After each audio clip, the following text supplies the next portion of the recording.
Next is encoder. It is also a combinational circuit जो भी generally number conversion में use आता है. एक्चुअली एनकोडिंग में हर हमेशा आपको एनकोडिंग टेक्निक या एनकोडिंग रूल आपको गिवन होगा. अगर मैं बात करता हूं 4 इनपुट है तो 4 into 2 आपका एनकोडर है. Many to some, clear. 2 की पावर n into n का एनकोडर होता है.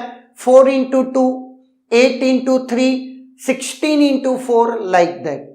नाउ अब अगर मैं बात करता हूं सबसे पहले बेसिक एनकोडर की, जिसकी एक रूल गिवन है, highest suffix input is encoded with highest binary value. ये एक एनकोडिंग टेक्निक है, रूल है. इसका मीनिंग समझते हैं.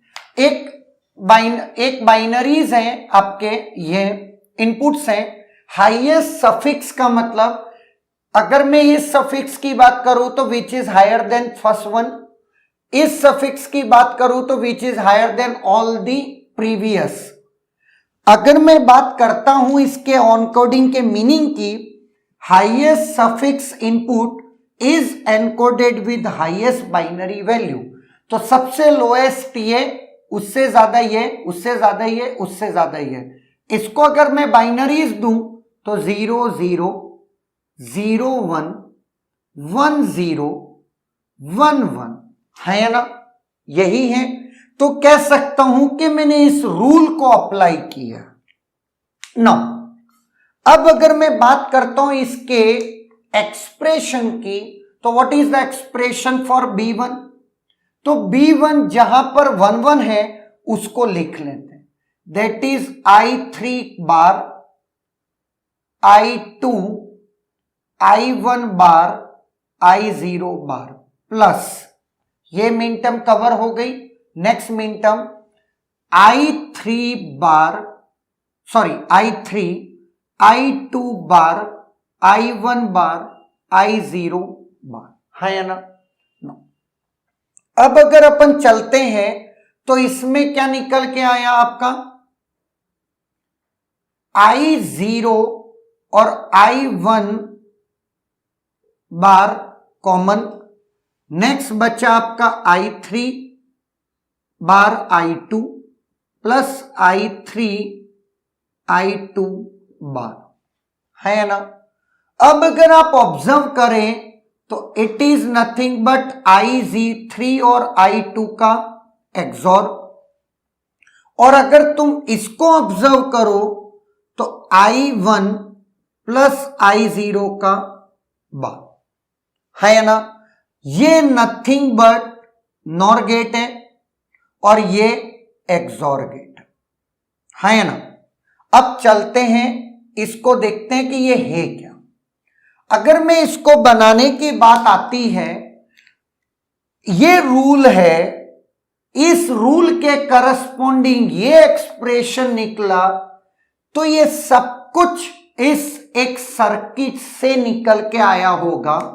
तो इसके बैकग्राउंड में सर्किट रहा होगा. ये B1 के लिए हम लिख लेते हैं. तो B1 के लिए दैट इज योर नॉर, ये nor, that is your XOR I2 और I3 का, ये एक्सॉर. और फिर इसके बाद कह सकते हैं कि ये मेरा एंड है ना, ये एंड है. तो यहां पर मैं ये कह सकता हूं कि B1 के लिए मैंने ये एक्सप्रेशन लिखा और मैंने उसके अंदर गेट कॉम्बिनेशंस लगा दिए, और ये अंदर वाला जो स्ट्रक्चर है वो यूजर को हाइड कर दिया. तो मैं ये एनकोडिंग रूल जो मैं बोल रहा हूं वो इंप्लीमेंट कर दे रहा हूं. आप उसी तरीके से B0 के लिए भी एक्सप्रेशन लिख सकते हैं और उस एक्सप्रेशन के करस्पॉन्डिंग आपको क्या मिल जाएगा, ऐसा ही कुछ गेट कॉम्बिनेशन मिल जाएगा. क्लियर है. नाउ एक बात जो आपके दिमाग में अब उठ रही होगी वो ये कि सर अगर ये भी 1 होता और ये भी 1 होता, ऐसे सच केसेस में आपका रूल ऑफ एनकोडिंग को आप कैसे समझते? तो साथ में इसके साथ एक उसका नोट है, वो ये, this encoding doesn't support simultaneous activation of input. एक से ज्यादा इनपुट एक्टिव नहीं हो सकते। ये कौन कहता है? ये रूल ऑफ एनकोडिंग। अगर आपको इस प्रॉब्लम को रिजॉल्व करना है तो एक सेकेंड एनकोडिंग रूल लेकर आए जिसे बोलते हैं प्रायोरिटी एनकोडर, जिसको अपन नेक्स्ट लेक्चर में पढ़ेंगे। क्लियर है? Is there any doubt?